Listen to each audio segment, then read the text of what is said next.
망상청피반, 그물모양 우열반이라고도 하고요. 이러한 질환은 하지 위주의 얼룩덜룩한 색 변화가 주된 증상이죠.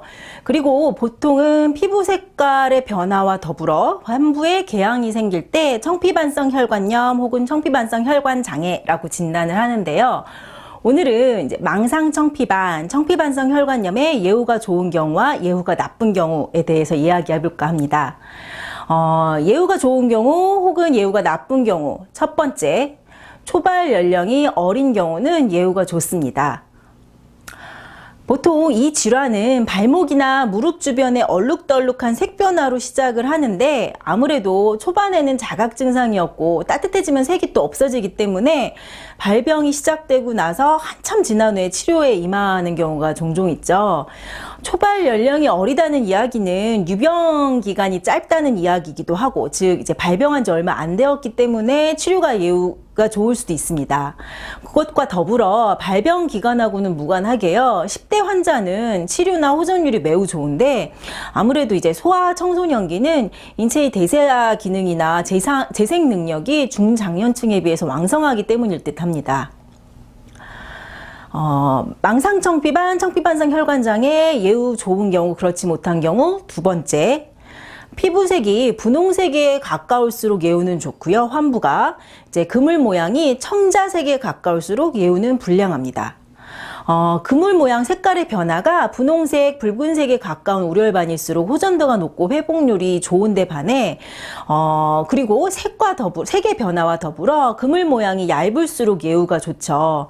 반면 그물 모양이 두꺼워지면서 색 변화가 이게 진하고 청자색으로 일어날수록 예후가 좋지 못하는데 이는 이제 청자색이고 모양이 굵을수록 장기간에 걸쳐서 여러 혈관이나 혹은 이제 큰 혈관에 혈관의 폐색이나 염증이 일어났을 가능성이 높기 때문입니다. 망상청피반, 청피반성 혈관장애 예후가 좋은 경우, 그렇지 못한 경우. 세 번째, 환부 범위가 적을수록 하지에만 집중될수록 예후는 좋습니다. 대부분 초반에는 하지 위주로 무릎 이하로만 발생을 하다가 점차 허벅지나 엉덩이, 팔 쪽으로 침범 부위가 넓어지는데 체간이나 상지로 환부가 이렇게 퍼질수록 치료 예후가 좋지 못하고 치료 기간이 장시간 필요합니다. 망상청피반, 청피반성 혈관장애 예후가 좋은 경우, 그렇지 못한 경우. 네 번째, 궤양이 발생할 경우, 즉 망상청피반이 청피반성 혈관장애로 진행이 되는 경우 치료 기간이 오래 필요합니다.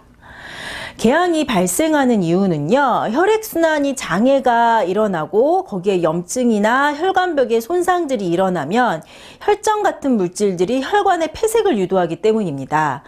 때문에 궤양이 발생하면 궤양 부위가 넓어지고 반복될 수도 있고요.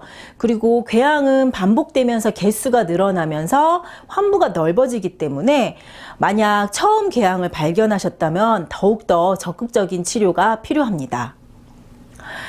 망상청피반, 청피반성 혈관장애 치료와 체질에 따른 적절한 식이나 운동, 목욕요법과 같은 환자분의 노력이 병행되어야만 치료 기간을 단축시키고 좋은 결과를 기대할 수 있습니다.